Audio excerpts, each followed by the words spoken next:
Some prefer the Alexandrian school, but I am of the opinion... Oh, please sit down, gentlemen. The Japanese vase, Dr. Watson, it can go somewhere. Oh, yes. Perhaps over here. Now, what was I the opinion of? I've no idea. You collect insects as well? Yes, bees, butterflies, spiders, all sorts. Yes, they're all beautifully mounted. Indeed, a labour of love. Yes, even bumblebees. I think I know this fellow. Yes, Bombus alpinus? Yes, from Scandinavia. Must have been freezing, poor chap. Yes, this one. Yes, this one, the arch enemy of the rose. The leaf-cutter bee. Megachile centuncularis. Well done. I didn't know you were an expert on bees, Holmes. I have a passing knowledge. Well, please, sit. You see before you my little interests. My doctor lectures me about never going out, but I hate to leave them. You never leave here? Seldom. Quiet life. So this news came as a tremendous shock. Pleasant, but tremendous. One to find. One more Gary Deb. Indeed. I have no male relatives, unfortunately. Females are disqualified. But there must be someone somewhere. I heard that you handle strange cases, Mr. Holmes. That's why I sent to you. Can you help me? We shall see. So much on the market I am unable to purchase for want of a few £100. Think what I could do with $5 million. Why, I could have the basis of a national collection. National! This American gentleman, up to this week, you were unaware of his existence. Yes, till last Tuesday. Oh, he came bouncing in here like a rubber ball. Yes, that just about describes him. Has he asked for any money from you? No, never. You see no possible object he has in view? None, except for what he states. Are there any items of great value in here? Oh, dear me, no. It's a good collection, but not a valuable one. So you have no fear of burglars? Not the least. How long have you been in these rooms? Almost 5 years. Mr. Garrideb. Mr. Garrideb. Great news, sir! You are a rich man. He's here, sir. My congratulations. What? Thank you, Mrs. Saunders.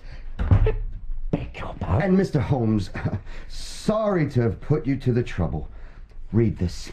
Read this and rejoice. Watson, will you do the honours? Certainly. Howard Garrideb. Note the name. Constructor of agricultural machinery, binders, reapers, hand ploughs, buckboards, and all other appliances. Estimates for artesian wells apply to Royal Buildings, Aston. Aston, Birmingham. Howard Garrideb. Glorious! That's the place. I opened up an inquiry there and was sent this advertisement from the local paper. I have telegraphed the man and told him to expect you, Mr. Nathan, by tomorrow afternoon, 4 o'clock. Me? Why me? I appeal to you, gentlemen. Is it not the wise course? Who would believe me, a wandering American with a fantastic tale? Indeed. Whereas you, sir, British through and through, solid reference. He's bound to take notice. But, Besides, time is of the essence. I have much to do tomorrow. Kansas must be informed. Wheels must be set in motion. If there's any problems, Mr. Nathan, I will follow you up. I give you my word. But I've not made such a journey in years. I have figured your connections. You have to leave here by noontime. All you have to do is see the man, explain the matter, and get a sworn affidavit of his existence.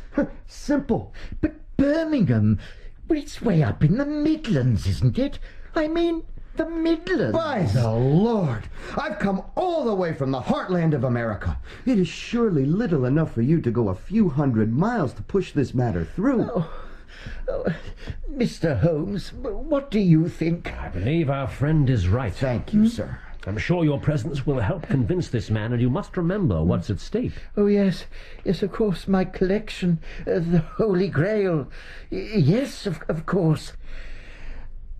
I shall do it. That's the spirit. I'll call tomorrow and see you off on the train. Tomorrow is the day of reckoning, and the reckoning will be a damned fine one. Good day to you, gentlemen. Good day to one and all.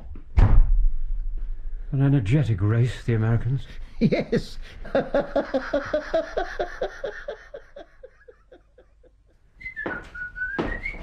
Ah, Mrs. Saunders. Your employer is going to be a very rich man. So you said, sir. Very rich. Who knows? Perhaps you may share in the good fortune. In dollars, I believe. That's right. It's a strong currency. Welcome everywhere. I'm sure it is. Yes, indeed, Mrs. Saunders. Welcome everywhere.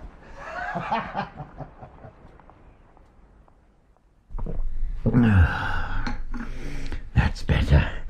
Nothing like a cup of tea for restoring balance to an unsteady world. Holmes prefers coffee for the stimulation. Oh, I need none of that. You know, it is an extraordinary collection you have here. I wish I could look it over sometime. Well, I would show you now. No, but, no, now you must rest. Yes, it's just that odd pockets of knowledge have a habit of coming in useful. Hey, what? Oh, yes, undoubtedly. I wonder, perhaps tomorrow, when you're away, I could look in then. You would be most welcome, Mr. Holmes. Great honour. Ah, you're sure it's not a... No, not at all.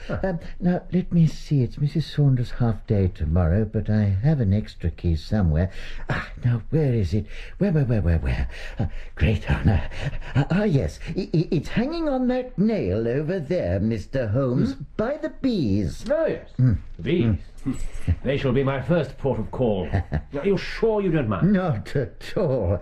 What about you, Dr. Watson? Are you an interested party? Oh, wherever Holmes goes, you generally find me, tagging along. And now we really must be going and not tax you further. Oh, by the way, who is your house agent? Holloway and Steele in the Edgware Road, but why? Architecture is another passion of mine. I was wondering, is this house Queen Anne or Georgian? Georgian, beyond doubt. Really? I should have thought a little earlier. No. Come, Watson, time to tag along. Thank you for the tea, sir. Oh, it is I who must thank you. Mr. Holmes, I'm so grateful. Well, thank you so very much for your help in this matter. Well, up to this moment, I've been very little help at all, Mr. Garadeb. Up to this moment.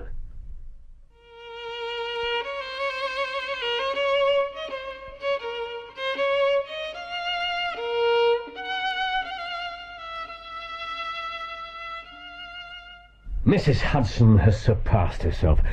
I would describe her cooking as honest. And what could be more honest than steak and kidney pie? Nothing like home cooking. Indeed. If you'd be so good as to pass me the matches, Watson. Gladly. Cigar for me, I think. Yes? By the way, did you notice anything curious about that advertisement of Howard Garadeb? Yeah. The word plough was misspelt. P-L-O-W. You improve all the time, Watson. Well, there's much to improve, I'm sure. Yes, P-L-O-W. Bad English, but good American. The word buckboard's American also. Ah, right. And artesian wells. Surely more common with them than us. Exactly. It's a typical American advertisement purporting to come from an English firm. So, what do you make of that? Our lawyer friend must have put it in himself. In order to lure our good old fossil up to Birmingham. On a wild goose chase, poor fellow. Yes. I wanted to tell him, but thought it better to clear the stage by letting him go. But why? Why take all this trouble? Remember the case of the Red-Headed League? Oh, yes, of course. Something of the same ilk, perhaps. While the cat's away. I'll visit the house agent in the morning, and then I have another little errand. I, too, have some business to attend. Oh, of course, Watson, of course. Yes. You have your own path to follow. Now and again. I believe it may be allowed. Though the mind delights in its own solitude and revels in its lonely pursuits, yet perhaps there may be a little more to life than that. Only a little? Perhaps. Friendship, always close to hand. My pipe and my Watson. Yes, well, I shall try never to be too far away.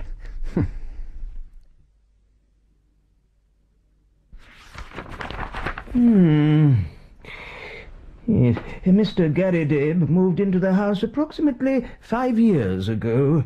A model tenant, I am bound to say. And before that? Before that, it had been let for a year. A previous tenant, a Mr. Waldron. Yes, that fellow. Obviously he made an impression on you. Yes, not necessarily of the best kind. I never felt comfortable in his presence. Why? A sense of violence emanating from him. Did he give notice? No. Strange that. One morning he had just vanished. I may be maligning the man, Mr. Holmes. He paid, promptly enough, crisp new pound notes in advance. One cannot argue with good money. And yet is not money the root of all evil? The love of money is the root of all evil, Mr. Holmes. Oh, of course, I stand corrected. And where would we be without love, Mr. Holloway? In all its various forms. This is very popular, sir. Is it really? Very popular. Yes, I'm sure. Quality, sir. Quality is so very important. Don't you agree? Oh, yes, undoubtedly. Here, let me show you. Thank you. Thank you very much. There it is. Isn't it pretty? And the way it catches the light, see? Elegant, too. Elegance is also important. Yes, elegance. How much would that be? A mere £20, sir. 20? Well, it's a once-in-a-lifetime buy. Not necessarily. Oh, I see. You make a habit of it, sir. No, not at all. Right, I'll take it. Thank you. I'll just find it a little box. Please do. Didn't I see you last night? Beg pardon? In the park. With a young man chasing hats. Oh. Oh, no. You couldn't. I mean, not me. I don't wear hats. Don't you? No. Must have been your sister. I don't have a sister. Oh, that's a pity. No hat. No sister. I'll go and get your bill, sir. Oh, it was you all right, my girl. And I don't know about the quality, but there was precious little elegance involved.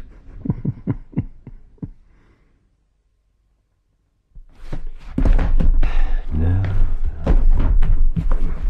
Will you be requiring any more files, Mr. Holmes? No, thank you. These are quite enough to be going on with. Inspector Lestrade apologises for not being able to deal with you personally. He supplied the permission. That is sufficient.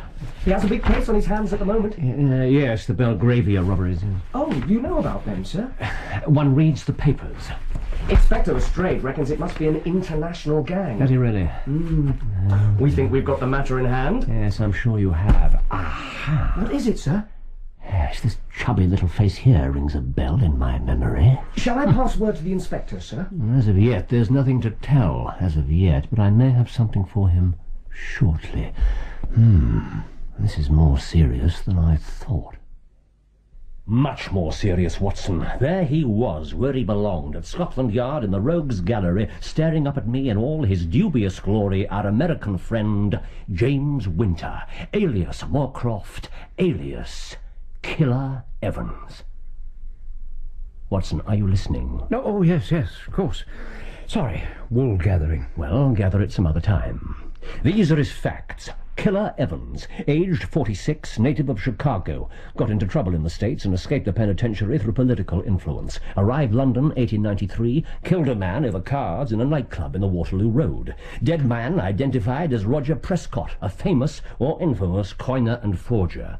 There was a degree of self-defense involved, so Evans got off comparatively lightly. He was released from prison last year. Not a man to meet in the dark. Carries arms, knows how to use them. But what's his game? Well, according to the house agent, the previous lodger to Nathan Garrideb was a certain Mr. Waldron, a tall, bearded man with dark features. The description fits that of Prescott exactly. When he died, the so-called Waldron vanished. Same man. Must be. Who used to live in the very room which our innocent old fossil devotes to his collection. At last, we have a link, you see? And the next link? I must go now and look for that.